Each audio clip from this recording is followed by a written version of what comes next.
안녕하세요. 공감, 소통, 오장, 전월 테라피입니다. 여러분과 함께 오늘 심리학에 대해서 이야기해보고자 하는데요. 오늘 그 교재로 어쩐지 도망치고 싶더라니입니다. 제가 이 책은 나오자마자 한 2년 전쯤으로 기억하는데요. 1년 반?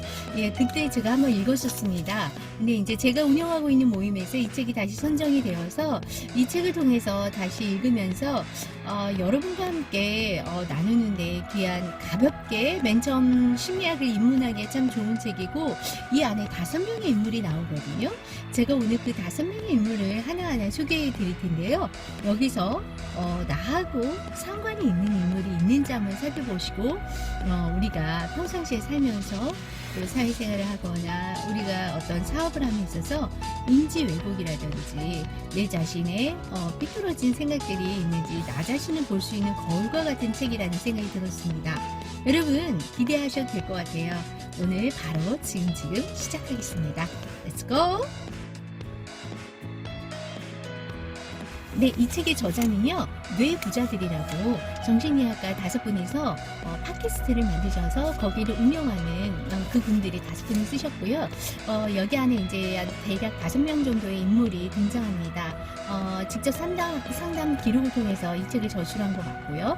그리고 그 한 명 한 명에 따라서 심리학 용어, 그 상담에서 나타나는 그 저항이라든지 그런 기저들, 그런 것들을 아주 쉽게 이해할 수 있도록 설명을 해 놓았습니다.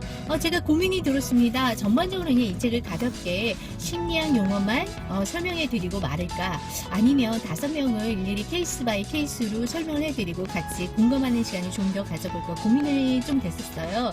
그랬는데요. 제가 원래 이제 심리학 분야에 관심이 많다 보니까 여러분과 분명히 저와 결을 같이 하시는 분이 제 채널을 애청하고 계실 거라는 생각이 들었습니다. 그래서 저와 결을 같이 하시는 분들에게 포커싱이 되어서 좀 자세하게 훑어보도록 하겠습니다. 지금부터 시작하겠습니다. 첫 번째 인물은 문정이라는 방송 작가입니다. 작가 활동을 하면서 이상하게 일이 잘 될 때 자기 스스로 스톱을 하는 거예요. 일이.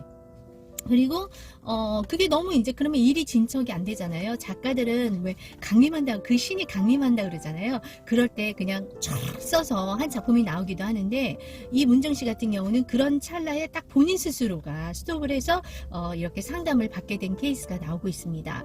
이 문정 씨는요, 대학 때도 문예창작과를 다닐 때도 시험 바로 전날 사람들은 오히려 공부를 하잖아요. 근데 문정 씨 같은 경우는 여행을 간다든지 아니면 술을 진탕 마시고 맙니다. 네, 그런 평범치 않죠. 왜냐하면 자기 자신은 그걸 알고 있었던 거예요. 아무리 열심히 해도 성적이 고반 거기서, 안 해도 고반 거기서. 그래서 뭘 선택했냐면, 네, 나는 그런 성적이나 이런 거에 연연하지 않으므로 성적이 나쁘게 나와도 자기 피할 군형이 생긴 거죠. 열심히 안 했다는. 그래, 남한테 평가받고 이런 거에 대해서 되게 두려움이 있었고요. 그리고 원래 부모님이 굉장히 이 문정 씨한테 헌신하면서 문예창작과가 아닌 다른 과를 가기를 원했다고 이 책에서는 기술하고 있었습니다.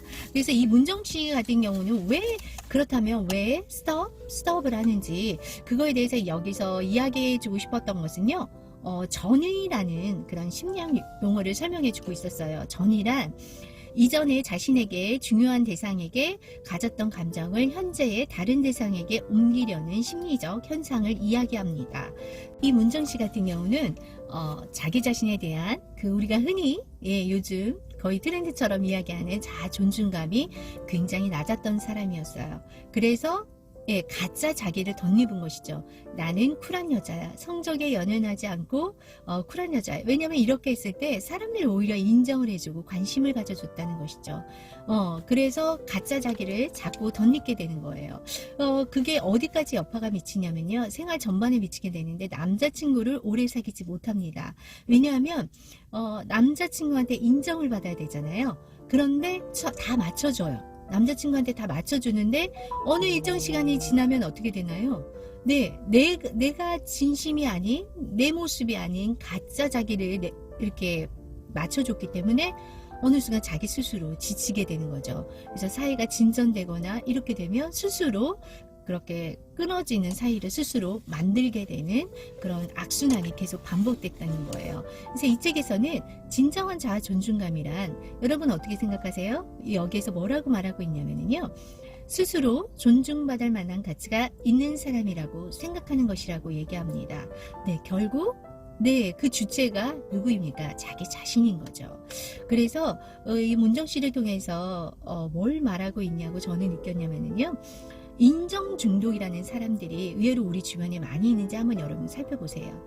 인정 중독이 뭐냐면 타인의 칭찬과 관심을 끊임없이 갈구하는 상태. 이런 사람 특징 주변에 혹시 한번 생각해 보세요. 자기 자신을 살짝 과장해서 능력을 과시하거나 또 사소한 것까지 이렇게 이야기하면서 자랑하는 사람들은 이런 가짜 자기의 관심을 받게 되면서 가면을 쓰는 경우가 많이 있습니다. 저 같은 경우는 주변에 좀 있었습니다. 네, 인정 욕구를 충족시키기 위해서 자기를 인정해주는 사람들만 골라서 만나는 사람들도 꽤 있더라고요. 그래서 이 케이스를 통해서 오늘 저와 제가 여러분과 나누고 싶은 것은 진정한 자기 자아 존중감, 나 자신은 나를 어떻게 판단하는지 여러분 오늘 한번 평가해 보시기 바랍니다. 그래서 여기에서 뭐라고 조언을 하고 있냐면요. 감정일기를 써보라는 것입니다. 자기 내면을 직시할 수 있는 가장 좋은 방법이라고 이야기하고 있었는데요. 그래서 제가 자서전도 여러분께 이제 추천하는 이유 중에 이 글 쓰는 것이 자기 자신을 가장 잘 들여다볼 수 있는 하나의 툴이 되거든요. 그래서 제가 계속해서 강조하고 있는 것입니다. 여러분, 자기 스스로, 나 스스로는 가짜 자기 자신이 없는지 오늘 한번 생각해 보시고 성찰해 보시면 어떨까요? 만약에 잘 모르겠어 이러시면 감정일기 오늘 한번 써보시라고 제가 추천해 드리겠습니다. 오늘 문정씨 이야기 도움이 되셨다면 구독과 좋아요 부탁드리고요. 저는 또 다음 이야기로 찾아뵙겠습니다. 여러분 오늘 남은 시간 화이팅 하십시오.